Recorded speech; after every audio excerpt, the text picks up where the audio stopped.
దేశం మొత్తం కూడా ఇప్పుడు లోక్సభ ఎన్నికల హడావిడి సందడి నెలకొంది.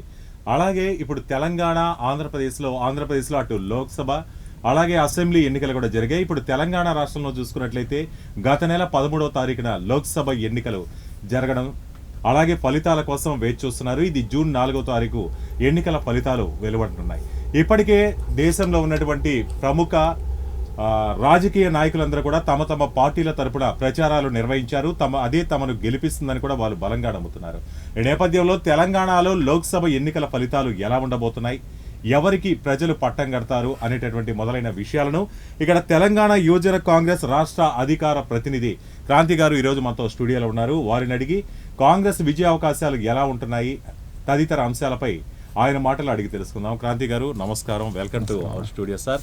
ముందుగా తెలంగాణలో లోక్సభ ఎన్నికలు పూర్తయ్యాయి. 13వ తారీఖు పోలింగ్ జరిగింది. ఇక జూన్ 4వ తారీఖు దానికి సంబంధించి ఫలితాల కోసం అంతా చాలా ఆసక్తిగా ఎదురు చూస్తున్నారు. అసలు తెలంగాణలో ఫలితాలు ఎలా ఉండబోతున్నాయి? ఓకే, మా లెక్కనైతే 14 పక్క అనే ఒక నినాదంతో పోయినాం ప్రజల్లోకి. ఎమ్మెల్యే ఎలక్షన్స్ అప్పుడు ఎమ్మెల్యే ఎట్లా కష్టపడ్డారో ఎంపీ అప్పుడు కూడా కష్టపడ్డారు. అంటే విజయం వచ్చింది, ఎమ్మెల్యే అసెంబ్లీ ఎలక్షన్లో గెలిచినాము, ఇక అయిపోయింది, మేము గెలుస్తామనే ఓవర్ కాన్ఫిడెన్స్ కాకుండా ప్రజల్లోకి ఇంకా వెళ్ళాలా, ప్రజల్లో ఇంకా సమస్యలు ఏమున్నాయని తెలుసుకోవడం.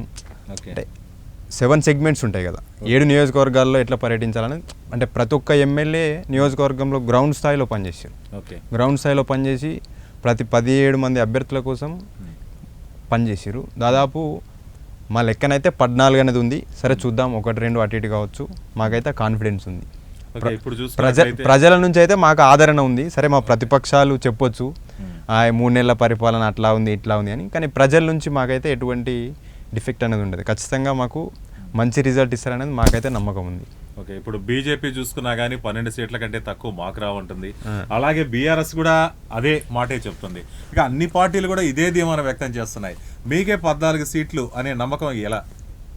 అంటే నమ్మకము అని అంటే ఇప్పుడు బీజేపీ 2019లో ఎలక్షన్స్ అయినప్పుడు వాళ్ళకి 4 సీట్లు ఇచ్చారు, మాకు 3 సీట్లు ఇచ్చారు. ఒకటి ఎంఐఎం, మిగతా సీట్లు బీఆర్ఎస్. ఓకే, బీజేపీ అప్పుడు ఏం చేయలేదు, బీఆర్ఎస్ బీజేపీతో కొట్లాడింది లేదు. ఎందుకంటే 2 పార్టీలు ఒకతాను ముక్కలు కాబట్టి. బీజేపీతోటి పోరాడి తెచ్చింది ఏమున్నది వాళ్ళు ఈ రాష్ట్రానికి, తెలంగాణ రాష్ట్రానికి? సరే వాళ్ళు ఇచ్చేది ఇయ్యలేదు. నిన్న ఏదైతే విభజన చట్టం హామీలలో ట్రైబల్ యూనివర్సిటీకి సంబంధించి ఏదో నామకే వాసి ఇప్పుడు ఎలక్షన్స్ ముందు అది చేసారు. సరే అది పక్కన పెట్టండి. పాలమూరు రంగారెడ్డికి జాతీయ హోదా ఇవ్వలేదు. వీళ్ళు ఎక్కడ కొట్లాడిర్రు? రైతుల నల్ల చట్టాలకు ఇక్కడ ఫ్రంట్ టెంట్ అన్న కేసీఆర్ అక్కడ పోయి ఇక్కడ ఫ్రంట్ వేసి టెంట్ వేసి ధర్నాలు చేసి కార్యకర్తలతోటి రోడ్లు ఎక్కించి ధర్నాలు చేపించి తెల్లారి ఢిల్లీ పోయి శాల్వా కప్పొచ్చిండు. రైతుల నల్ల చట్టాలకు మద్దతు పలికిండు. ప్రజలు ఎట్లా ఇంకా విశ్వసిస్తారు? బీజేపీ ఈ దేశంలో ఉన్న సంస్థలను, ఈ దేశంలో కాంగ్రెస్ పార్టీ నిర్మించిన సంస్థలను ప్రైవేటీకరణం చేస్తుంది. ప్రైవేటీకరణం చేస్తున్నందుకు గెలిపియన్నా ఇక్కడ బీజేపీని? వాటికి మద్దతు పలుకుతున్న బీఆర్ఎస్ని ఎందుకు గెలిపియాలా? ఇప్పుడు మీరు హైదరాబాద్ లోకల్లో ఎక్కడైనా చూడండి, చుట్టుపక్కల కానీ ఎక్కడన్నా ఏదో ఒక సంస్థ, కాంగ్రెస్ పార్టీ నిర్మించిన సంస్థ ఖచ్చితంగా ఉంటుంది. బీజేపీ తెచ్చింది ఒకటి చెప్పండి. మూసీ నదికి సంబంధించి ఇప్పుడు మన కిషన్ రెడ్డి గారే ఉన్నారు.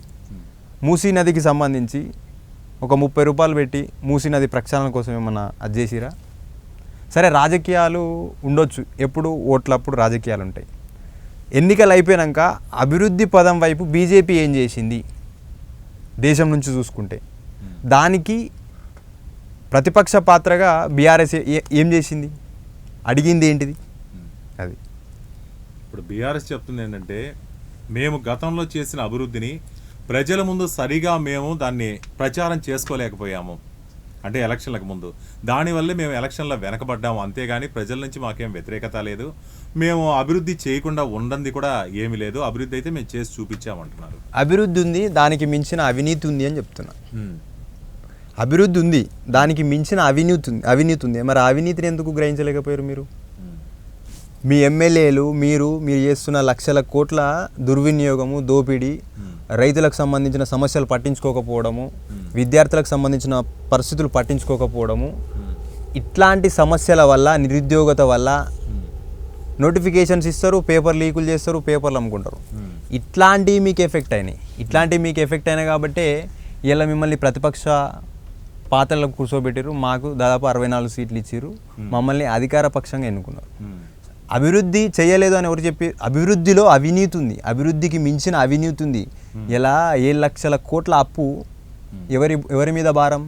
ప్రజల మీద కదా, ప్రజల మీద భారం. ఇలా కేసీఆర్ కావచ్చు, హరీష్ రావు కావచ్చు, కేటీఆర్ కావచ్చు, కవిత కావచ్చు, వీళ్ళ ఆస్తులు చూడండి. తెలంగాణ రాకముందుకు, తెలంగాణ వచ్చినాక 2014లో వాళ్ళ అధికారం వచ్చినాక ఎన్ని ఆస్తులు ఉన్నాయో వాళ్ళ లెక్కలు చెప్పండి. ప్రజలకు సంబంధించిన ఆస్తులు ఏం పెరిగినాయి? వాళ్ళ ఆస్తులు సంపాదించుకొని ఈ రాష్ట్రానికి మేమేదో మేలు చేస్తున్నాము, మేమే ఉద్ధరిస్తున్నాము అన్నట్టు చెప్పుకోవచ్చు. బట్ ప్రజలు అనేటోళ్ళు చాలా విఘ్నులు. నాయకులు ఏమనుకుంటారంటే, ఇప్పుడు నేను ఒక పార్టీ ప్రతినిధిగా ఇక్కడ మాట్లాడుతున్నా, నేను పార్టీ ప్రతినిధిగా మాట్లాడినప్పటికీ ప్రజల అవేర్నెస్ ముందు, ప్రజల మేధాశక్తి ముందు ఐఆమ్ జీరో. అన్నీ గమనిస్తుంటారు. మనం ఏమనుకుంటామంటే, కొంతమంది అంటారు లిక్కర్కో, క్వార్టర్కో, డబ్బుకో అమ్ముడు పోతుంది జనాలు కొంతమంది అంటారు. అదంతా ఏమి ఉండదు. మీరు కావాల్సుకొని మీకు అవసరం వచ్చినప్పుడు ఎన్నికల కోసం పోతారు, ప్రజలు అది గమనిస్తారు. 2014లో ఇచ్చిన హామీలు, 2018లో ముందస్తు పోయిన హామీలు మీరు తుంగలో దొక్కిరు కాబట్టి ఇలా మిమ్మల్ని ప్రతిపక్ష పాత్రలో కూర్చోబెట్టారు. ఆ ప్రతిపక్ష పాత్ర కూడా ఎట్లా పోషిస్తూ ఉన్నారు? ఇలా కేటీఆర్ గారు మాట్లాడతారు, హైదరాబాద్ సిటీలో ఒక్క సీటు కాంగ్రెస్కే లేదు, ఏపీ వాళ్ళు చాలా తెలివిమంతులు, తెలంగాణలు తెలివి తక్కువలు అని మాట్లాడుతారు. ఇదేం విఘ్నత? You are uneducated. ఒక ఎన్ఆర్ఐ అక్కడ అమెరికా చదువులు చదివి ఇక్కడికి వచ్చి ఎమ్మెల్యేగా పనిచేసిరు, సీనియర్ నాయకులు, మంత్రిగా పనిచేసిరు 10 ఏళ్ళు. ఇదేం అవగాహన? సరే, ఏపీ వాళ్ళను పొగుడుకుంటే పొగుడుకోండి, ప్రాబ్లం ఏం లేదు. ప్రాంతాలుగా విడిపోవచ్చు, మనం ప్రజలుగా కలిసి ఉండాలి. కానీ వాళ్ళు తెలివున్నోళ్ళని వీళ్ళని తెలివి తక్కువ అంటే, నీకు 10 ఏళ్ళ అధికారం ఇచ్చిన వాళ్ళు తెలివి తక్కువ. నువ్వేం చేసినావని నీకు మినిస్టర్ పదవి ఇవ్వాలా? సరే, ఏదో ఉద్యమంలోకి వచ్చినావు, ఉద్యమం చేసిరు, కేసీఆర్ గారు చేసిరు, అందరూ 2 చేతులు కలిస్తేనే చప్పట్లు అన్నట్టు మేధావులు, విఘ్నులు ఎవరైతే తెలంగాణకు అన్యాయం జరుగుతుందనో గలమెత్తి పాట పాడినా, గద్దరన్నతో సహా అందరూ పోరాటం చేస్తేనే తెలంగాణ వచ్చింది. ఒక ఏదో కేసీఆరే ఉన్నాడు, కేసీఆరే నాయకత్వం వహించుడు అనేది లేదు. జేఏసీ కోదండరామ్ గారు, ఇట్లా చాలా ఉన్నాయి ఉద్యమానికి రిలేటెడ్. ఏదో ఏ ఒక్కరి వల్ల కాదు, ఓవర్ నైట్ రాదు. ప్రజలు కోరుకున్నారు, తెలంగాణ వచ్చింది. ఇంకొక విషయం ఏంటంటే, కాంగ్రెస్ పార్టీ అక్కడ ప్రజలు చాలా కోపంతో ఉన్నారు, రగిలిపోతున్నారు. ఒక రాష్ట్రంలో మేము నష్టపోయినా, ఏపీలో మేము నష్టపోయినా తెలంగాణ ఇవ్వాలి అనుకునే తెలంగాణ ఇచ్చినాం. అక్కడ ఏపీలో నష్టపోయాను. ఏపీలో తెలుసు మీకు అధికారం లేదు, చాలా దూరం పెరిగింది, దూరము అని అంటే ఎట్లా అంటే సడన్గా విభజన అయిపోయేసామన్న భావన. కాకపోతే ఏంటంటే ఎవరి హక్కులు వాళ్ళకు ఉంటాయి. ఇప్పుడు వాళ్ళకేం తక్కువ లేదు కదా. సరే, జగన్ గారికి పరిపాలన మీద కొంచెం అవగాహన లేకనొచ్చా, లేకపోతే ఇంతవరకు ఇప్పుడు దాదాపు అధికారంలోకి వచ్చినప్పటికీ ఇంతవరకు రాజధాని లేదు. ఇప్పుడు ఉమ్మడి రాజధానిగా జూన్ 2 తోటి అయిపోతుంది. ఇప్పటివరకు రాజధాని నిర్మించలేదు. అంటే వ్యక్తిగత ఆలోచనల కంటే, వ్యక్తిగత స్వార్థాల కంటే, రాజకీయ నాయకుల వ్యక్తిగత స్వార్థాలు, అది ఏ పార్టీ అయినా కావచ్చు, వ్యక్తిగత స్వార్థాల కంటే ప్రజల అభివృద్ధి కోసం పనిచేసినోడే నిజమైన నాయకుడు అవుతాడు. దాదాపు ఇప్పుడు మీరు అధికారంలోకి వచ్చి కాంగ్రెస్ పార్టీ 6 నెలలు అవుతుంది. ఓకే, ఈ 6 నెలల కాలంలో మీరు ఇచ్చిన ప్రతి హామీని, అంటే ఈ 6 గ్యారంటీస్ కావచ్చు, అలాగే 420 పథకాలు కావచ్చు, వీటిల్లో ఎంతవరకు మీరు అమలు చేశారు? అంటే అధికారంలోకి వచ్చిన 100 రోజుల్లోనే మేము అన్ని హామీలని కూడా ఈ 6 గ్యారంటీలని ప్రజలకు అందిస్తామని వాగ్దానంతో మీరు ప్రజల ముందుకు వచ్చారు. ఓకే, అయితే 100 రోజుల్లో అనేది నిజమే. ఎన్నికలని నిదానంగా మేము ప్రజల్లోకి తీసుకెళ్ళింది వాస్తవమే, 100 రోజుల్లో చేస్తామన్నది కూడా వాస్తవమే. కాకపోతే ఏంటంటే ఈ ఎలక్షన్స్, పార్లమెంట్ ఎలక్షన్స్ రావడం ఒకటి, లోక్సభ ఎన్నికలు రావడం ఒకటి, దానివల్ల కొంచెం డిలే అయింది. ఇప్పుడు మహిళలకు ఉచిత బస్సు నడుస్తుంది, 10 లక్షల ఆరోగ్యశ్రీ నడుస్తుంది, 500 గ్యాస్ సిలిండర్ నడుస్తుంది. ఇట్లా అంటే ఇళ్ళకంగానే పండగ కాదన్నట్టు సరే 100 రోజుల్లో చేస్తామని చెప్పడానికి రీజన్ ఏంటి అంటే అవుతుంది చేయగలుగుతామనే ఆలోచనతోటి దాదాపు 7 లక్షల కోట్ల అప్పు చేసి పెట్టారు. ఆ అప్పు వల్ల పథకాలు కూడా అంటే చూడాలి కదా, దేనికైనా ఇంత బడ్జెట్ ఉంటుంది, ఏ బడ్జెట్ దేనికి అలొకేట్ చేయాలనేది ఒక విధానంతో కొంచెం డిలే అయింది. వెనక ముందు ఖచ్చితంగా ప్రజలకు మేము ఏమైతే హామీలు ఇచ్చినామో ఆ హామీలు నెరవేర్చే పద్ధతిగా మా ముఖ్యమంత్రి గారి పరిపాలన, మా పార్టీ పరిపాలన ఖచ్చితంగా ఉంటుంది. కాకపోతే ప్రతిపక్షాలు చెప్పొచ్చు, ప్రతిపక్షాలు ఏం చెప్తారంటే ఇంతసేపు 3 నెలల అధికారం వచ్చింది, వీళ్ళది ఇంతే పరిపాలన అయిపోయింది. 2014లో మీరు గుర్తు చేసుకుంటే ఇంటికో ఉద్యోగం అని, దళితులకు 3 ఎకరాల భూమి అని, ఇట్లా మీ పథకాలు ఏమైనాయి, మీ పథకాల గురించి మీరు కూడా ఆలోచన చేసుకోవాలా. కనీసం వాటి గురించి ఆలోచించిన అతి గతి లేదు. ఇవాళ 3 నెలలు కాగానే ఇప్పుడు వాళ్ళంటే ఆల్రెడీ 10 ఏళ్ళు పరిపాలనలో అంటే 5 ఏళ్ళు అయినాక 5 ఏళ్ళు అధికారంలోకి వచ్చారు, పరిపాలన చేంజ్ కాలేదు. ఇప్పుడు చేంజ్ అయింది. ఇప్పుడు చేంజ్ అయింది కాబట్టి కొంచెం ఇల్లు చక్కదిద్దుకోవడానికి కొంచెం టైం పడుతుంది. టైం పట్టక ముందుకే ఇక దొరకబడదాము, ఏమున్నాయి, ఎక్కడ ఏమున్నాయి, ఏడ దేవులాడదాము, ఏడ మైనస్ అయితే అధికారంలోకి వస్తే ఈ గ్యారంటీలు అమలు చేస్తామని కాకుండా స్పెసిఫిక్ గా మీరు 100 రోజులు అని. అవును, 100 రోజులు నేను ఒప్పుకుంటున్నా. వాళ్ళకి ఆయుధం సరే, వాళ్ళన్న 2014 హామీ మరి 10 ఏళ్ళలో ఎందుకు అమలు చేయలేదు? చిత్తశుద్ధి ఉంటే అది కూడా ఆలోచించుకోవాలి కదా. ఇప్పుడు ఒక ఏళ్ళు నాకు చూపెడితే మిగతా ఏళ్ళు వాళ్ళకే చూపెడతాయి కదా. అంటే మీ లోపాలేమో కప్పిపుచ్చుకుంటారు, మా లోపాలేమో బయటకు చూపిస్తారు. ఇక 3 నెలలను 3 ఏళ్ళుగా మళ్ళీ ఏదో ఎలక్షన్లు వచ్చినట్టు మళ్ళీ అసెంబ్లీ ఎలక్షన్స్ ముంగట ఉన్నాయన్నంత సీన్ చూపిస్తుర్రు మీడియాలలో. అట్లుంది పరిస్థితి. కానీ ప్రజలకు ఎటువంటి ఆందోళన లేదు. ప్రజలకు కాంగ్రెస్ పార్టీ మీద నమ్మకం ఉంది కాబట్టి గెలిపించారు, అధికారం ఇచ్చారు. ఆ నమ్మకాన్ని మేము నిలబెట్టుకోవాలా. నిలబెట్టుకునే విధానంతో మా పరిపాలన ఉంటుంది. ఒకవేళ మేము ఏదైనా తప్పులు చేస్తే ఏ పార్టీ తప్పు చేసినా ప్రజలు బుద్ధి చెప్తారు. అది నా పార్టీ అయినా ఏ పార్టీ అయినా ప్రజలు బుద్ధి చెప్తారు అంతే. సరే, ఇప్పుడు ఈ 6 గ్యారంటీస్ లో ఒక పథకాన్ని తీసుకున్నట్లయితే ఉచిత బస్సు. ఉచిత బస్సు అనేది అది మహిళలకు సంతోషకరం కావచ్చు, కానీ ఆటో వాళ్ళకు ఆటోనే నమ్ముకొని జీవనోపాధి సాగిస్తున్న ఆటో వాళ్ళకి చాలా ఇబ్బందికర పరిస్థితి ఏర్పడిందంటూ ఇప్పటికే వాళ్ళు రోడ్డు మీదకి వచ్చారు. అలాగే మేము ఆత్మహత్యలు చేసుకునే పరిస్థితికి వస్తున్నామంటూ ఆవేదన వ్యక్తం చేస్తున్నారు. దీన్ని ఏమంటారు? వాళ్ళ సంక్షేమం కోసం ఏం చేస్తారు? అంటే ఆల్రెడీ మా మంత్రి గారు పొన్నం ప్రభాకర్ గారు కానీ, రేవంత్ రెడ్డి గారు కానీ వాళ్ళ ఆలోచన దృష్టిలో ఉంది. ఈ ఎన్నికలు అయిపోగానే, ఎలక్షన్ కూడా అయిపోగానే వాళ్ళ గురించి కూడా ఖచ్చితంగా ప్రభుత్వం ఆలోచిస్తుంది. ఇంకొక విషయం ఏంటంటే ఫ్రీ బస్ అనేది మహిళల కోసం మాత్రమే తెచ్చినాం, మహిళా సాధికారత కోసం, మహిళా అభివృద్ధి కోసం మాత్రమే తెచ్చినాం తప్పితే ఆటో డ్రైవర్లకు వ్యతిరేకంగా మేము తీసుకురాలి. ఎఫెక్ట్ పడుతుంది వాస్తవమే. దాని గురించి ప్రభుత్వం ఆలోచిస్తుంది, ఆలోచించి వాళ్ళకి ఎంతో కొంత సహాయం కూడా చేస్తుంది అనేది హామీ ఇచ్చారు. హామీని నిలబెట్టుకోవాల్సిన బాధ్యత మా మీద ఉంది. మేము ఆలోచిస్తున్నాం, అది కంపల్సరీ చేసే ప్రయత్నమే చేస్తాం కూడా. అది హామీలో ఉంది. మేము ఆల్రెడీ ఆటో డ్రైవర్స్కి చెప్పినాం. కాకపోతే ఏంటంటే దీన్ని కొంచెం రాజకీయాలలోకి తీసుకొచ్చి ఫ్రీ బస్ వల్ల ఇట్లయితుంది అట్లయితుంది అంటే మహిళలకు వ్యతిరేకమా మీరు విమర్శించేటోళ్ళు? ఎవరో కాదు, స్వయంగా ప్రధాని మోడీ గారు మెట్రో మొత్తం అదైపోతుంది. అదే ప్రధాని నరేంద్ర మోడీ చెప్పడం ఏంటంటే ఫ్రీ బస్సు వల్ల మెట్రోకి ఆదాయం తగ్గిపోతుంది, అలాగే నగరాలు అభివృద్ధి చెందాలి అంటే మెట్రో విస్తరణలో అవసరం, ఇది అభివృద్ధికి విఘాతం కలిగిస్తుంది అంటూ ఆయన వ్యాఖ్యానించారు. ఆ వ్యాఖ్య మెట్రో దగ్గరికి మీరు వెళ్ళి చూడండి, కెమెరాన్ మ్యాన్ తీసుకొని మీరు వెళ్ళి అక్కడ పబ్లిక్ ఎట్లున్నారు, పబ్లిక్ రియాక్షన్ ఏంది, మహిళలనే తీసుకోండి. సరే, పురుషులకైతే లేదు కదా ఫ్రీ బస్, పురుషులకు లేదు, మహిళలకే ఉంది కదా. మహిళలు ఇంకా పెంచాలే మెట్రో అనేది తెస్తుర్రు. అదేదో వీళ్ళు ఇప్పుడు ప్రధానమంత్రి మోడీ గారు సరే దేశం అభివృద్ధి ఎట్లయితుంది అట్లా ఇట్లా అని చెప్తా ఉన్నారు. కానీ యాక్చువల్గా విషయం ఏంటి అంటే మహిళలకు మీరు వ్యతిరేకమా? మహిళలు ఫ్రీగా బస్ జర్నీ చేయడం ద్వారా రాష్ట్రానికి ఇంత భారం కావచ్చు కాక కానీ వాళ్ళ అభివృద్ధి కోసం కదా మేము చేసేది, మహిళా సాధికారత కోసం కదా మేము చేసేది. మహిళలు అణిచివేయబడ్డారు కాబట్టే ఇంకా వాళ్ళు డెవలప్మెంట్ కావాలన్న ఆలోచనతో ఫ్రీ బస్ పెట్టరు. ఎన్నికల హామీ కాదు అది, రాజకీయాల కోసం కాదు అది. మహిళా సాధికారత అనేది ఉంటే మహిళలు అన్ని రంగాల్లో ఉండాలనే ఉద్దేశంతో పెట్టినాం.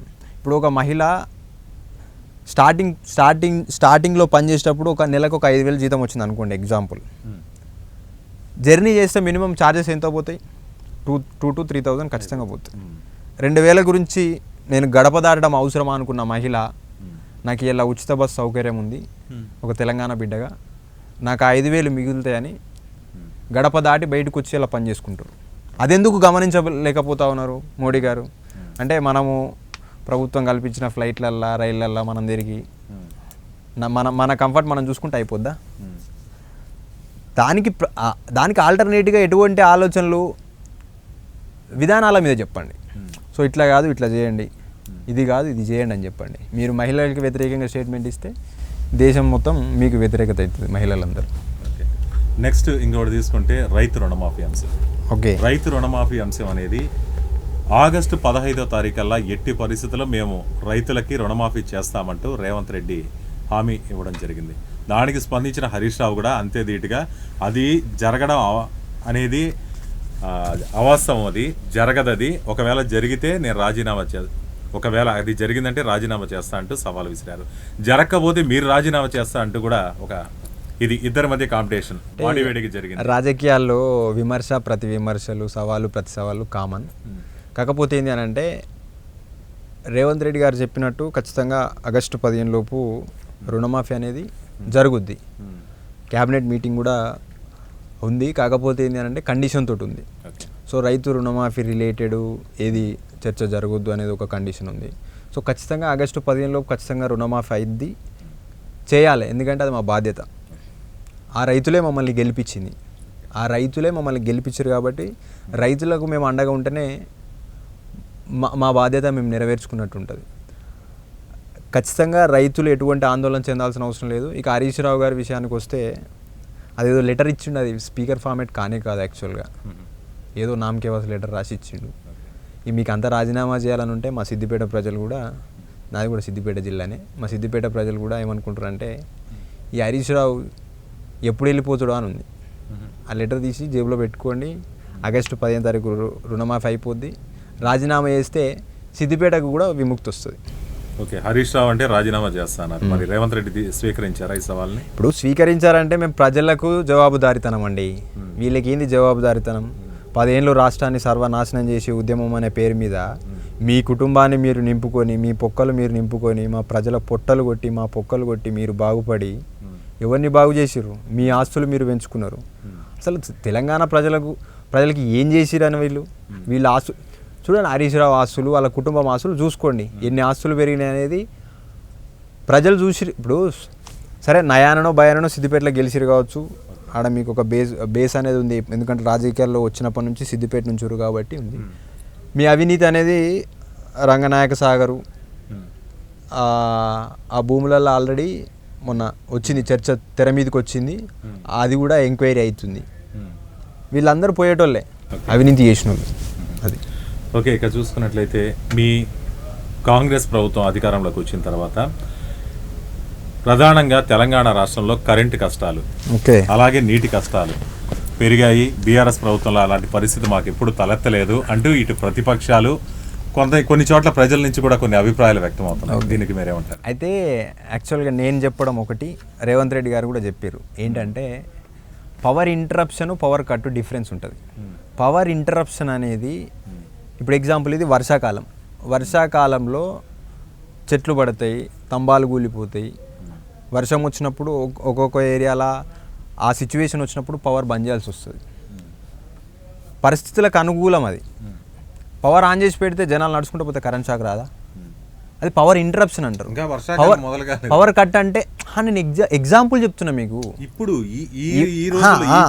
ఆ విషయానికి వస్తున్నా. అయితే కొన్ని రేవంత్ రెడ్డి గారు కొంతమంది నాయకులను సస్పెండ్ చేశారు. కరెంటు ఎవరైతే సంబంధించిన అధికారులు ఉన్నారో కావాల్సుకొని రేవంత్ రెడ్డి గారు చెప్పారు, హరీష్ రావు గారు ఫోన్ చేసి పవర్ కట్ చేపిస్తారు అని. విఐపీలు ఎక్కడైతే పోతారో అక్కడ పవర్ కట్ ఉద్దేశపూర్వకంగా.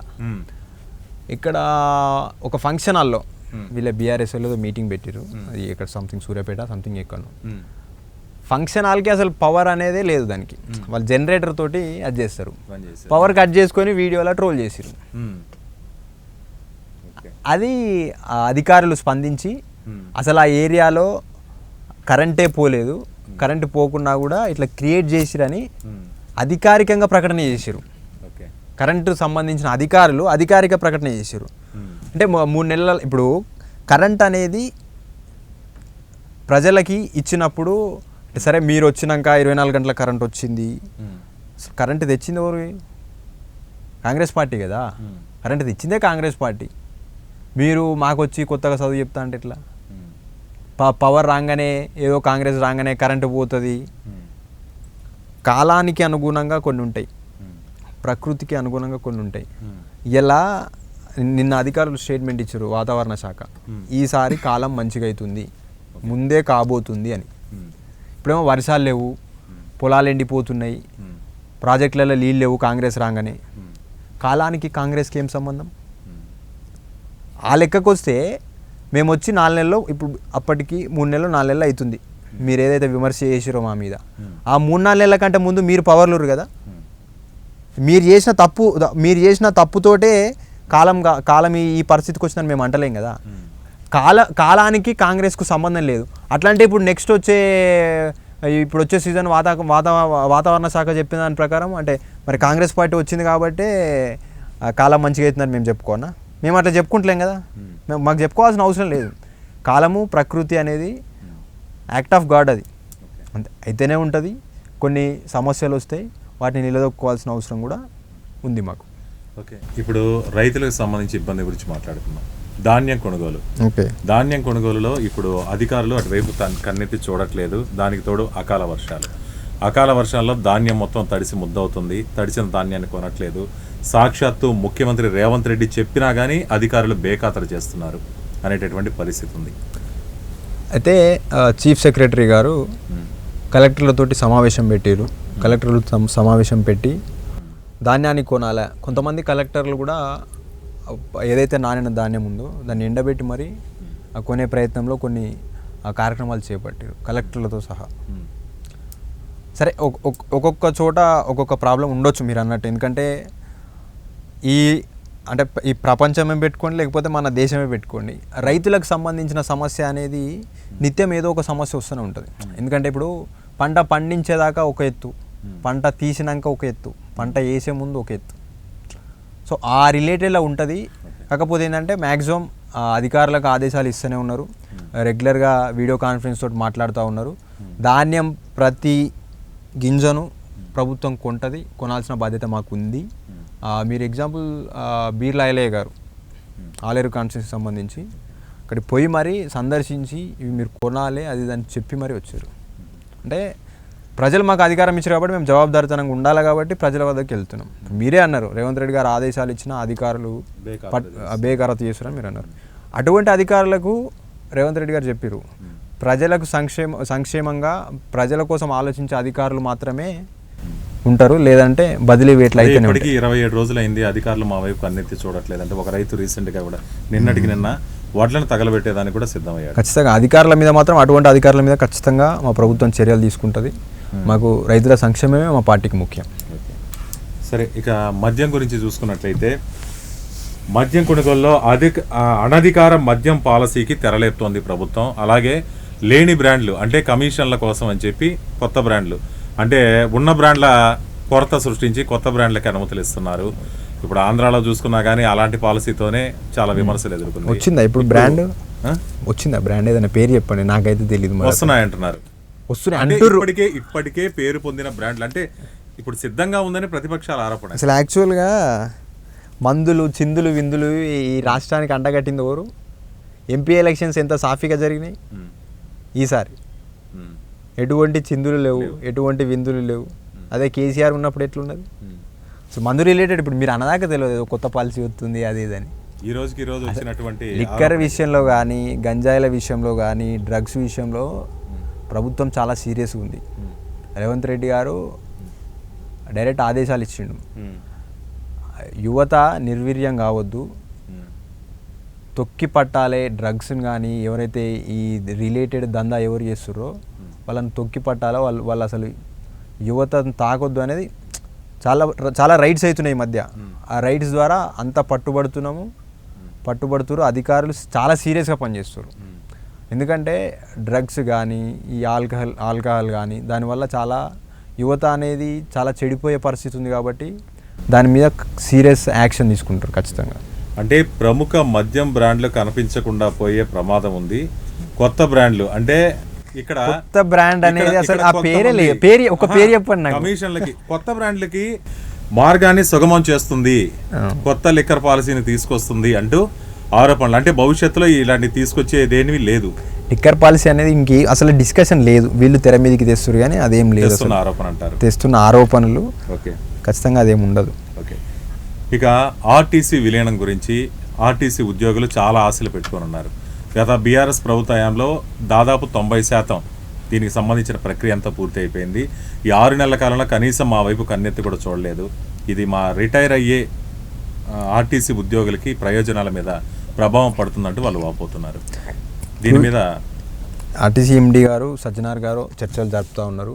అంటే వాళ్ళు సమస్య ఈరోజు ఉంది అని అంటే రేపు వాళ్ళ దగ్గర కూర్చొని మాట్లాడడమే ఉంటుంది. మా ప్రభుత్వం పనితీరు, వాళ్ళు రోడ్ల మీదకి వచ్చి ధర్నాలు చేయడము ఇట్లాంటివి ఉండవు. ఖచ్చితంగా వాళ్ళ గురించి ప్రభుత్వం సానుకూలంగానే ఉంటుంది, ఉన్నది కూడా, ఆలోచిస్తుంది కూడా. ఎమ్మెల్సీ ఎన్నికల బైపోల్ ఎమ్మెల్సీ ఎన్నికలకు సంబంధించి ఇక వరంగల్, ఖమ్మం, నల్గొండల్లో ఇక్కడ ప్రచారాలు కూడా చేస్తుంది బీఆర్ఎస్ పార్టీ. అలాగే కేటీఆర్ వీళ్ళందరూ వెళ్ళి ప్రచారాలు చేస్తున్నారు. అసలు అక్కడ మీ పార్టీకి సంబంధించిన విజయ అవకాశాలు ఏంటంటారు? విజయ అవకాశాలు కాదు, విజయం మాదే. విజయం మాదే. తీన్మార్ మల్లన్న గారు ఒక ప్రశ్నించే గొంతుక. తీన్మార్ మల్లన్న ప్రభుత్వము అవినీతి చేసినప్పుడు ప్రశ్నించి మాలాంటి యువతలో ఒక చైతన్యాన్ని తెచ్చి 100 కేసులు పెట్టుకొని అది చేసి కూడా ప్రభుత్వాన్ని ఎదిరించి నిలబడ్డ ఒక గొప్ప నాయకుడు తీన్మార్ మల్లన్న. మరి కాంగ్రెస్ పార్టీ తనను అభ్యర్థిగా ప్రకటించింది కాబట్టి నేను నల్గొండ, ఖమ్మం, వరంగల్ పట్టభద్రులు కూడా విజ్ఞప్తి చేస్తూ ఉన్నా. కాంగ్రెస్ పార్టీ మరి అభ్యర్థిని ఎవరైతే మరి తీన్మార్ మల్లన్న గారిని బలపరిచిందో వారిని ఖచ్చితంగా మీ అమూల్యమైన ఓటు వేసి గెలిపించాల్సిందిగా వాళ్ళని కూడా విజ్ఞప్తి చేస్తూ ఉన్నా. తెలంగాణ రాష్ట్రం ఈ కాంగ్రెస్ ప్రభుత్వం అధికారంలోకి వచ్చిన తర్వాత రియల్ ఎస్టేట్ రంగంలో కాస్త వెనకబడింది అంటున్నారు. ఇక ముందు రియల్ ఎస్టేట్ రంగం పుంజుకోవటానికి మీరు ఏదైనా యాక్షన్ తీసుకుంటారు? ఉంటుంది, ఖచ్చితంగా ఉంటుంది. ఇప్పుడు ఎలక్షన్ కోడ్ ఉందండి, వీళ్ళకి అన్ని ఆగమాగం తీసుకొచ్చి ఒకటేసారి అన్ని పెడితే ఏది అంటే సంసారం అనగానే ఒకటేసారి అన్న అయితే అండి, ఇళ్ళకంగానే పండగ కాదు, జర టైం పడుతుంది. దేనికైనా కొంచెం ఓపిక ఉండాలా, ఓపికతో నడుస్తూ ఉంటుంది రియల్ ఎస్టేట్. ఇప్పుడు వీళ్ళ బాధ ఏంటంటే వీళ్ళ దందాలు నడుస్తలేవు. వీళ్ళ దందాలు నడవక వీళ్ళ బాధ వీళ్ళు చెప్పుకోలేక ఇప్పుడు ఏదో రియల్ ఎస్టేట్ రంగం మీద, రైతుల మీద, యువకుల మీద, విద్యార్థుల మీద, వీళ్ళ మీద వేయాలి వాళ్ళ బాధలు చెప్పుకోలేక. ఇప్పుడు Amit Shah north India, south India అంటూ వేరే చేసే కుట్ర కాంగ్రెస్ పార్టీ చేస్తోంది అంటూ కొన్ని విమర్శలు చేశారు. ఇక అలాగే ఉత్తరాఖండ్ సీఎం పుష్కర్ సింగ్ ధామి కూడా ఈ తరహా వ్యాఖ్యలే చేశారు. దాన్ని మీ పార్టీ ఎలా తీసుకుంటుంది? మేము తీవ్రంగా ఖండిస్తూ ఉన్నాం. ఇప్పుడు మేము చేంజ్ చెయ్యాలి అనుకుంటే మాకు అధికారం నిన్నేలా లేదు కదా, ఎప్పటి నుంచో ఉంది. సౌత్ ఇండియా, నార్త్ ఇండియా అసలు అంటే ఒక దేశాన్ని విభజించి పాలించే విధంగా మీ విధానం, బీజేపీ విధానం, అది మా విధానం కాదు. ఆ స్టేట్మెంట్ అనేది మీరన్న ఉత్తరాఖండ్ సీఎం గారు, నిన్ననేమో అమిత్ షా గారు ఇచ్చినట్టు. అసలు ఏం అవసరం సౌత్ ఇండియా, నార్త్ ఇండియాని అది చేయడం? అంటే లేని అంశాన్ని తెర మీదకి తేవడం బీజేపీ ఎజెండా. అది విడతకొక విధానం ఉంటుంది బీజేపీ విధానం, విడతకొక విధానం. ఇప్పుడు ఐదవ విడత ఎన్నికలు 20 తారీఖు వస్తే దాంట్లో విడతకొక విధానం తీసుకొచ్చి సౌత్ ఇండియా, నార్త్ ఇండియా. ఎందుకంటే ఇప్పుడు సౌత్లో వాళ్ళు లేరు, నార్త్లో బలహీనపడ్డారు, ఆడ కూడా లేరు. 400 సీట్లు అన్నారు. ఆ ఉన్న సీట్ లాస్ట్ వచ్చిన సీట్లే వచ్చేటట్లేవు. మా అధికారం పోయేటట్టుందని భయంలా ప్రధానమంత్రి అక్కడ ఏ సభలో చూసినా మా కూటమి, ఎన్డీఏ కూటమి 400 స్థానాలు పక్కా అంటున్నారు. ఇప్పుడు వాళ్ళు అంటారు, వాళ్ళకి ఇష్టం వచ్చింది చెప్తారు. ఫస్ట్ ఏమో అతి విశ్వాసం ఉన్నది, ఇప్పుడేమో మా ఆత్మగౌరవం మేము కాపాడుకుంటే చాలు, ఉన్న సీట్లు అప్పుడు వచ్చిన 300 ఏమో వచ్చినాయి,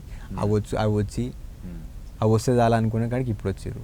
రేపు పొద్దున ఇంకా విడతలనే అవి అయిపోయేసరికి ఇండియా కూటమి ఖచ్చితంగా అధికారంలోకి వస్తుంది. ఈ దేశానికి కాంగ్రెస్ పార్టీ రక్షణగా ఉంటుంది.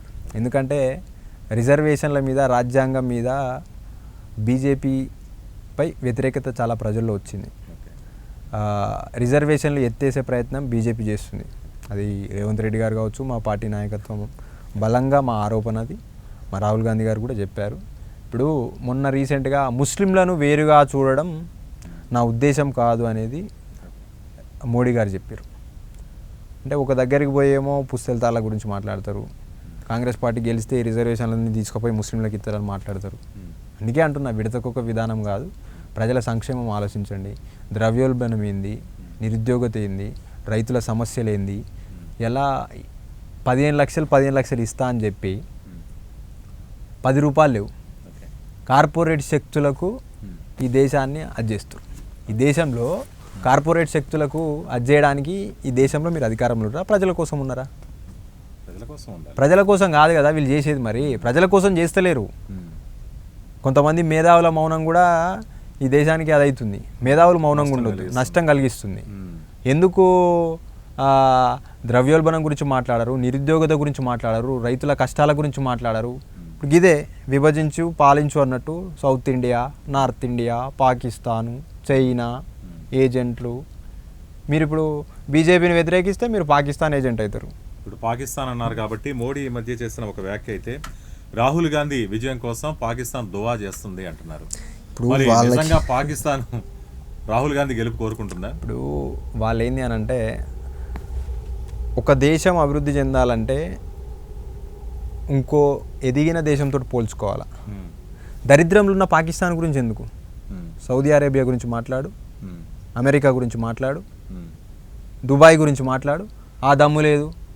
పాకిస్తాన్ ఏమున్నది పాకిస్తాన్లా? మనతోటి విడిపోయి దరిద్రంలోకి పోయిండు. ఇదే మతంతో రాజకీయం చేస్తే, మతం ఆధారంగా బీజేపీ రాజకీయం చేసింది కాబట్టి ఈ 10 ఏళ్ళు రూపాయి విలువ వేడుంది. నిరుద్యోగ సమస్యలు ఏమున్నాయి, రైతుల సమస్యలు ఏమున్నాయి, అది కదా, అది తెలుసుకోవాలి కదా మీరు. అంటే పాకిస్తాన్ అనే పదం మర్చిపోండి. ఊకి ఏంది పాకిస్తాన్. నవాబ్ షరీఫ్ అమ్మ వాళ్ళ ఇంటికి వాళ్ళ ఇంటికి పోయి బర్త్డే పార్టీలో పాల్గొని వచ్చిండు, ప్రోటోకాల్ లేకుండా. పాకిస్తాన్ పోయి మేము పోయినామా? మేము చెప్తున్నామా అది రాజకీయం చేస్తున్నామా? సరే, ప్రాంతాలుగా విడిపోవచ్చు, వ్యక్తులుగా ఉండాలని మీరు పోయొచ్చారు కావచ్చు, మేము దాన్ని రాజకీయం చేస్తలేమే. పాకిస్తాన్ దువా చేస్తుంది. ఒక ఆయన పాకిస్తాన్, అమెరికన్ పాకిస్తాన్ అనుకుంటాయని బిజినెస్ మెన్, మోడీ లాంటి నాయకుడు కావాలంటారు. పోతారా? మరి పోతారా? అద్దంకి దయాంకర్ రీసెంట్గా రాముడి గురించి కొన్ని వివాదాస్పద వ్యాఖ్యలు చేశారు. హిందువుల మనోభావాలు దెబ్బతిన్నాయి అనే విధంగా ఈ వ్యాఖ్యలు చాలా పెద్ద ఇష్యూ అయింది. దీన్ని ఏ విధంగా చూస్తారు మీరు? యాక్చువల్గా మా దయాకర్ అన్నది ఏంటంటే, దేవుడు అందరికీ దేవుడు, రాముడు ఆదర్శము, అందరికీ ఆదర్శము, ఈ దేశానికి ఆదర్శం అని చెప్పిండు. ఆ రోజు ఒక స్టేట్మెంట్ ఇచ్చిండు బీజేపీ మీద. రాముని మొక్కుడే బీజేపీని తొక్కుడే. ఈ స్టేట్మెంట్ వల్ల వాళ్ళకి గాలింది. ఈ ఐటీ సెల్లు, వాట్సాప్ యూనివర్సిటీలు ఏం చేస్తాయంటే బిట్స్ని కట్ చేస్తారు, మొత్తం వీడియో పెట్టరు. ఆ 10 సెకండ్ల బిట్ తోటి ఇక కొంతమంది మైకులు పెట్టిపించి మరీ తిట్టిపించిన వాళ్ళు కూడా ఉన్నారు. సరే, వాళ్ళ పేర్లు వాళ్ళ ఛానళ్ళు మనకు అవసరం లేదు. కానీ మా దయాకర్ గారు అన్నది, రాముడు అందరి వాడు, మీ ఒక్కనికి ఓన్ చేసుకోకండి అని చెప్పాడు. అందరికీ దేవుడే కదా రాము. ఈ రాముడు అంటే ఆదర్శం, అందరి దేవుడు, ఆదర్శం కూడా. So we are seculars.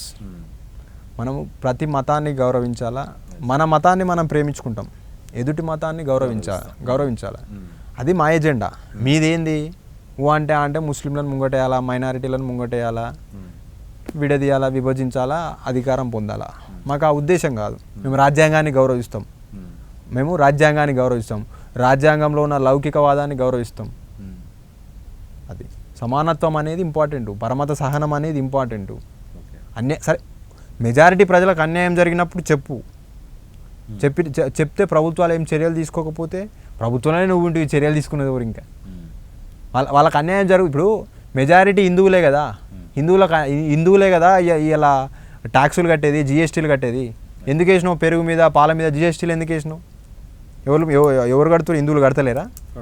అంటే రాజకీయాల్లో ఉండి రాముణ్ణి ఓన్ చేసుకొని మాకే దేవుడు రాముడు అంటే ఎట్లా?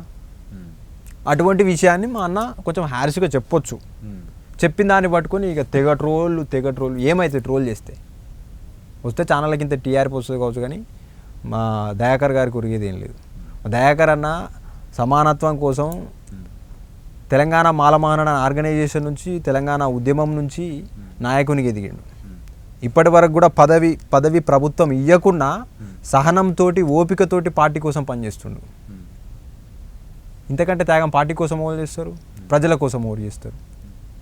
ఓకే, ఇప్పుడు రీసెంట్గా ఈసీ క్యాబినెట్ మీటింగ్కి అనుమతి ఇచ్చింది. ఈ క్యాబినెట్ మీటింగ్లో ఏ అంశాలను మీరు అంశాలు అంటే చెప్పినాం కదా, క్యాబినెట్ రిలేటెడ్లో రైతు రుణమాఫీ గురించి అయితే చర్చ లేదు. ఇంకొకటి ఏంటంటే దాని రిలేటెడ్ ఫుటేజ్ కానీ పిక్స్ కానీ ఏం బయటికి రావద్దు అనేది కూడా ఒక కండిషన్ పెట్టిరు. సో మ్యాక్సిమం మీరన్న ఏవైతే వడ్ల కొనుగోలుకు సంబంధించి కానీ, ఇప్పుడు కొంచెం వర్షాలు పడుతున్నాయి, ఆ వర్షాలకు సంబంధించి కానీ, ఆ రోడ్లకు సంబంధించి కానీ కొన్ని చర్చలు చేస్తూ ఉన్నారు. ఇంకేమేమి చర్చలు ఉన్నాయని కొంచెం అది మీటింగ్ అయిపోయాక కొంచెం ఇంటర్నల్గా బయటకు వస్తుంది. అది ఇప్పుడు ఇది కూడా చర్చించవద్దని కూడా చెప్పింది కదా, రుణమాఫీ గురించి కానీ, ఉమ్మడి రాజధాని గురించి కానీ దీన్ని చర్చించవద్దు. అది తర్వాత ఎలక్షన్ కోడ్ తర్వాత. ఓకే, నెక్స్ట్ ఇప్పుడు జూన్ 2తో మొత్తం ఉమ్మడి రాజధానికి సంబంధించి 10 సంవత్సరాల ఈ ఒప్పందం అనేది ముగిసిపోతుంది. ఆ తర్వాత ఇప్పటికే ఏపీ భవనాలు ఆస్తుల విషయం కూడా రేవంత్ రెడ్డి గారు చూడమని చెప్పడం జరిగింది. మరి వీటికి సంబంధించి మీ వైఖరి ఎలా ఉంటుంది? ఇప్పుడు మనకు విభజన హామీలో చట్టంలో ఏమేమి ఉన్నాయో వాటిలో మనకేం రావనో అవి రావాల్సిందే. ఖచ్చితంగా వాటి మీద ప్రభుత్వం ఫోకస్ చేస్తుంది. గత ప్రభుత్వంలో వాళ్ళు నెగ్లెక్ట్ చేశారు. ఇప్పుడు మనకు రావాల్సిన ప్రత్యేక హోదాలు కానీ, స్పెషల్ స్టేటస్లు కానీ, ఇప్పుడు ట్రైబల్ యూనివర్సిటీ ఉంది, దాన్ని నామకేవా సర్చ్ చేశారు, కానీ దాన్ని ఇంకా ఫుల్ ఫ్లెడ్జ్డ్గా రావాల్సిన అవసరం ఉంది. సో నెక్స్ట్ ఇప్పుడు ఆంధ్రాలో కూడా వాళ్ళు మనకు అంటే ఉమ్మడి రాజధానిగా జూన్ 2కు అయిపోద్ది కాబట్టి, సో ఇప్పుడు ఏర్పడే ప్రభుత్వం రాజధాని నిర్మించి ప్రజలకు సంక్షేమాన్ని అందించాలని కోరుకుంటున్నారు. చంద్రబాబు గెలిస్తే మీ కాంగ్రెస్కి చంద్రబాబుకి రిలేషన్ ఎలా ఉంటుందంటారు? ఏ పార్టీ అధికారంలోకి వస్తుందని మీరు భావిస్తున్నారు? రాష్ట్రాలు మా పార్టీ గెలుస్తుందని మేము చెప్పుకుంటామండి. మా పార్టీ గెలవాలి కూడా. ఇప్పుడు వాళ్ళకి రాజకీయం అంటే పరిపాలన చేయడం అవగాహన లేకనా, అవగాహన ఉన్న ప్రజల మీద చిత్తశుద్ధి లేకనా, గెలిపించిన ప్రజలకు న్యాయం చేయాలని లేకనా అర్థం కాదు. ఇప్పటి 10 ఏళ్ళైనా కూడా స్వప్రయోజనాలు, వ్యక్తిగత రాజకీయాలు ఇప్పటికి కూడా ఇష్యూస్ అవుతున్నాయి. ఏపీలో ఇంకా ఇష్యూస్ అవుతా ఉన్నాయి. ఎందుకు?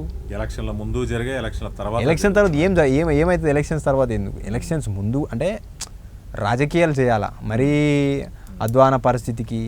ఇప్పుడు నాలాంటి యువకుడు ఏం నేర్చుకోవాలా? ఈ కొట్టుకునుడు, ఈ తిట్టుకునుడు, ఇవి నేర్చుకోవాల్సింది.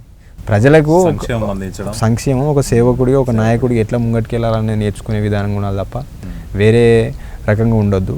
చంద్రబాబు నాయుడు గారు మన రాష్ట్రం వేరు, ఆ రాష్ట్రం వేరు కాబట్టి సంబంధాలు అనేవి ఏముండయి. రాజకీయ నాయకులుగా టీడీపీ, కాంగ్రెస్ ప్రత్యర్థులుగానే ఉంటారు. కేసీఆర్, కేటీఆర్ కూడా జగన్ ప్రభుత్వం, వైసీపీ ప్రభుత్వం అధికారంలోకి వస్తుందంటే స్టేట్మెంట్లు ఇస్తున్నారు. వాళ్ళ దోస్తు కదా, వాళ్ళ దోస్తులు కాబట్టి వాళ్ళ లెక్క చూపెట్టుకుంటారు. కానీ అయితే అంచనాలు మేధావులు వాళ్ళు వీళ్ళు వేస్తూ ఉంటారు, కానీ వాటిని తారుమారు చేసే శక్తి ప్రజలకు ఉంది. ప్రజలు ఏం తీర్పిస్తారు అనేది జూన్ 4 రోజు అర్థమైంది. ఇంకొక విషయం ఏంటంటే ఫ్రీ బస్సు గురించి మోడీ గారు మాట్లాడారు కదా, నాకు ఇప్పుడు గుర్తుకొచ్చింది ఏపీ అంటే. మరి అదే ఎన్డీఏ కూటమిలో చంద్రబాబు నాయుడు గారు హామీ ఇచ్చారు కదా, మీరు ఎట్లా సపోర్ట్ చేశారు? ఫ్రీ బస్సు సపోర్ట్ చేశారు కదా, మీరు ఎట్లా సపోర్ట్ చేశారు అక్కడ? అంటే మీ రాజకీయం కోసం మీరు ఏదైనా ఒప్పుకోవచ్చు, ఎదుటోళ్ళ రాజకీయాలలో మాత్రం అట్లుంటుంది. ఇదేం అది నాకు అర్థం కాదు. సో ఇప్పుడు ఆంధ్రప్రదేశ్ మొత్తం మీద చూసుకున్నట్లయితే సెంటర్ ఆఫ్ అట్రాక్షన్గా నిలిచిన నియోజకవర్గాల్లో కడప ఒకటి. ఎందుకంటే అక్కడ మీ పార్టీ తరపు నుంచి షర్మిల పోటీ చేస్తున్నారు, అలాగే వైఎస్ఆర్సీపీ నుంచి అవినాష్ రెడ్డి పోటీ చేస్తున్నారు. అందులో ఇది ఒక కుటుంబ కథా చిత్రంలాగా తయారైంది అక్కడ పరిస్థితి చూస్తే. ఈ రెండిట్లో కడప ప్రజలు ఎవరికి పట్టం కడతారు, ఎవరిని గెలిపిస్తారు? షర్మిల గారిని గెలిపించాలా, ఎందుకంటే మా పార్టీ తరఫున ముఖ్యమంత్రిగా పనిచేసిన దివంగత నేత రాజశేఖర రెడ్డి గారి కుమార్తె పార్టీలో, కాంగ్రెస్ పార్టీలోకి వచ్చింది కాబట్టి ఆమెనే గెలిపేలా అనొచ్చు మీరు. మరి కొడుకు జగన్ కదా అని, కానీ జగన్ మా పార్టీలో లేడు కదా. రాజశేఖర రెడ్డి గారి లక్ష్యం ఏముండే అంటే, ఆయన కోరిక రాహుల్ గాంధీ ప్రధాని కావాలి అని ఉండే. చాలా సందర్భాలు చెప్పారు. కాకపోతే ఏంటంటే కొన్ని రాజకీయ అంశాల్లో జగన్ గారు వేరయ్యారు. ఇదే కాంగ్రెస్ పార్టీతో ఉంటే పరిస్థితి ఇంకోలా ఉంది. పరిస్థితి ఇంకోలా ఉండేది, చాలా బాగుండేది. Okay. ఇప్పటివరకు అనుకున్న దానికంటే ఎక్కువ అభివృద్ధి చెందేది ఏపీ కాంగ్రెస్ పార్టీ అధికారంలో ఉంటే. ఈ కొన్ని కారణాల వల్ల అట్లయింది. ఖచ్చితంగా షర్మిల గారు గెలుస్తారని మేము భావిస్తున్నాం, గెలవాలి కూడా. ఓకే, సరే. ఇక మొత్తం చూసుకున్నట్లయితే మొత్తం లోక్సభ ఎన్నికల్లో మీ పార్టీ విజయం సాధించాలని, మీరు అనుకున్న ఈ లెక్కలన్నీ నిజమవ్వాలని కోరుకుందాం. అలాగే లోక్సభ ఎన్నికల్లో తెలంగాణలో మీరు అనుకున్నట్లుగానే 14 సీట్లు విజయం సాధిస్తారో లేదో కూడా వేచి చూద్దాం. ఖచ్చితంగా సాధిస్తారా లేదా, మంచి పాజిటివ్ ఒపీనియన్ తోటి ఉందాం, గెలుద్దాం. జూన్ 4 దాకా వెయిట్ చేద్దాం. ఓకే, రాజకీయాలు అయిపోయినాయి. ఓకే. జూన్ 4 తర్వాత ప్రజల సంక్షేమం గురించే ఉంటుంది. ఓకే. ప్రతిపక్షాలకు కూడా నా విజ్ఞప్తి, ఎప్పుడు విమర్శలు కాకుండా సలహాలు కూడా మా ప్రభుత్వానికి ఇవ్వండి, మేము తీసుకుంటాం, స్వీకరిస్తాం. గత ప్రభుత్వం లెక్క ప్రతిపక్షాలను పట్టించుకోకుండా మీరు స్వేచ్ఛగా అడుగుతున్నారంటే ఎవరినైనా. ఇప్పుడు ఒక ముఖ్యమంత్రి ఇంటర్వ్యూస్ అడిగితే ఇంటర్వ్యూస్ ఇస్తుండు, ప్రతి ఇష్యూని ఏది అడిగినా కూడా సమాధానం చెప్తుండు. మేమేం చేస్తాం, ప్రజలకు సంక్షేమం ఏ విధంగా అందిస్తాం అనేది రేవంత్ రెడ్డి గారు చెప్తా ఉన్నారు. సో మా ప్రభుత్వం ప్రజాప్రభుత్వం అని మేము పేరు పెట్టుకున్నాం. ప్రజాప్రభుత్వంగానే ఉంటుంది, ప్రజా పరిపాలననే ఉంటుంది. మొత్తంగా చూసుకున్నట్లయితే జూన్ 4వ తారీఖు వెలువడే ఫలితాలలో మొత్తం దేశవ్యాప్తంగా కూడా కాంగ్రెస్ పార్టీ విజయ దుందుబి మోగిస్తుంది. అలాగే తెలంగాణలో 14 సీట్లు సాధిస్తుందంటూ క్రాంతి గారు తన ధీమా వ్యక్తం చేస్తున్నారు. ఓకే క్రాంతి గారు, thanks for coming our studio sir. Thank you, నమస్కారం.